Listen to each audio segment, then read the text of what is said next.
கக்கு செருப்பெல்லாம் போட்டு வர ரப்பர் செருப்பு, அதுவும் செருப்புக்கு உள்ள ஒரு பின் அடிக்கணும், அது அப்பப்போ உடஞ்சிரும். இதெல்லாம் உள்ள அலவுட் இல்லை. அப்புறம் என்ன வேஸ்டி நாஸ்டி ஃபெலோ திட்டிட்டு வெளியே போன்றான். இந்த 5 ஸ்டார்ல சாப்பிடணுன்றக்காக முத நாள்ல இருந்து பட்டினி, வயிற்றுல இடம் இருக்கணும்ன்றாங்க. அந்த பசிமயக்கம் வேற, ஈவினிங் 5 மணி ஆச்சு, கல்லாடுது நடக்க முடியாம, கண்ணீர் வேற.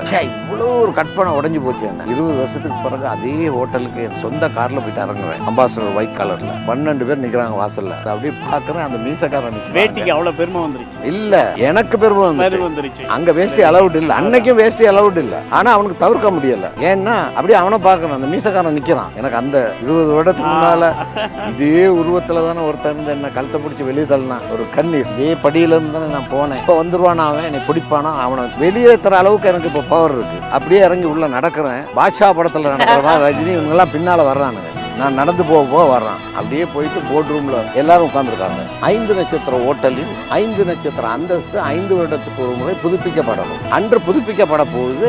அதை பரிசீலனை செய்து கொடுக்கலாமா வேணாமான்னு தெரிவு செய்து அந்த 5 நட்சத்திர ஹோட்டலுக்கு அங்கீகாரம் கொடுக்கும் கையெழுத்திடுபவனாக நான் வந்திருக்கேன். சென்னைக்கு வரேன் வித்தவுட் டிக்கெட்டு.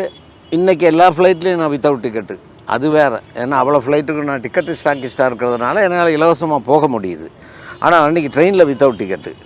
ஆனாலும் கட்டிக்கிறதுக்கு உடுப்பு இல்லை. அதே ஊர்லேருந்து கட்டிட்டு வந்து ஒரு பழைய வேஷ்டி, ஒரு கிழிஞ்ச வேஷ்டி, ஒரு ஷர்ட்டு, அதோட எக்மோ ஸ்டேஷனில் படுத்து கிடந்தவன் வேலை கேட்டு கிடைக்காம அதே கிழிஞ்ச வேஷ்டியை தான் அப்படியே பாத்ரூமில் போயிட்டு குளிச்சிக்கிறது, அதே ஈரத்தை கட்டிக்கிறது, அப்படியே அது அப்படி ஏறக்குறைய ஒரு 4 மாதத்தில் ஒரு மனநோயாளியாக ஆகிப்போனேன்.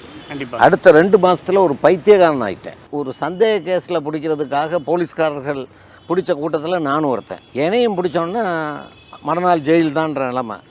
அங்கேருந்து பிடிச்சிட்டேன் ஓட்டம், பைத்தியத்தில் பிடிச்ச ஓட்டம். ஆனால் அங்கே ஒரு அற்புதம் நிகழ்ந்தது, ஒரு அதிசயம். அந்த போலீஸ்காரன் எழுப்புறதுக்காக அடித்த அடி இருக்கே, அதில் என் மூக்கெல்லாம் உடஞ்சி ரத்தம் வர ஆரம்பிச்சிட்டு. அந்த அடித்த அடியில் என் பித்தம் தெளிந்தது. போலீஸ்காரங்கெல்லாம் பெரிய ஆப்புகள் போட்டிருப்பாங்க, அதுதான் எங்களுக்கு முழுக்கால் சட்டை அழுக்கு. அதைத்தான் போட்டு இப்படி வேஷ்டி மாதிரி எடுத்து கட்டிக்குவோம். எங்களது அன்றைய வேஷ்டி அவர்களுடைய அரைக்கால் சட்டை, அப்புறம் ஒரு ஷர்ட்டு, அரைக்காய் ஷர்ட் அது. ஆனால் நாங்கள் போட்டால் அது முழுசாக வந்துடும், முழங்காலுக்கு தாண்டி நிற்கும்.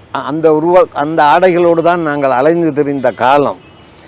பொங்கல் வரும், தீபாவளி வரும், எத்தனையோ வரும், ஆனால் எங்களுக்கு புத்தாடை கிடையாது. பொங்கல் கூட வேறு வீடுகளில் வைப்பார்கள். என் தாய் தந்தையர்கள் போய் அந்த பொங்கலை எடுத்துகிட்டு வருவார்கள். எடுத்துகிட்டு வந்து அந்த பொங்கலை எங்களுக்கு தருவாங்க. அந்த அளவுக்கு பின்னடைவில். ஆமாம், அந்த பொங்கலை எப்படி தருவாங்கன்னா கஞ்சியும் சேர்த்து வரும் அந்த வீடுகளில் உள்ள தழுவுள்பாங்க. ஆமாம், இப்போ தழுவு சோறு. ஆமாம், அதை இப்போ நான் சொல்ல போகிறது உங்களுக்கு கொஞ்சம் ஒட்டும். இப்போ என் தாய் தந்தையர்களின் கைகளை பார்த்தா அந்த ஆற்றுலேயே இருந்து ஒவ்வொரு மண்ணிலே இருந்து இங்கெல்லாம் புண்ணாக இருக்கும். ஆமாங்கய்யா, சொறி சரங்கு. இது உங்களுக்கு புதுசு இல்லை, இருந்தாலும் சமூகத்துக்கு அது தெரியணும். அப்படி சொறி சரங்காக இருக்கும், காலெல்லாம் பழுத்து போயிருக்கும். அதுவும் சொறி சரங்கு, 2 விரலுக்கு இடையில சதெல்லாம் ஊறி போயிருக்கும். என் தாய் அந்த கையோட தான் இந்த பொங்கலையும் ஊட்டுவா, அந்த கஞ்சியும் எனக்கு ஊட்டுவா. ஆகவே நான் சுடு பொங்கல் சாப்பிட்டேன், சுடு சோறு சாப்பிட்டேன்றதெல்லாம் இளமை காலத்தில் இல்லாத விஷயங்கள். ஆனாலும் சாப்பிட்ட அந்த உணவில் என் அம்மாவின் அந்த ரணம், அந்த சதையும் சேர்ந்து சாப்பிட்டு வளர்ந்தவன் நான்.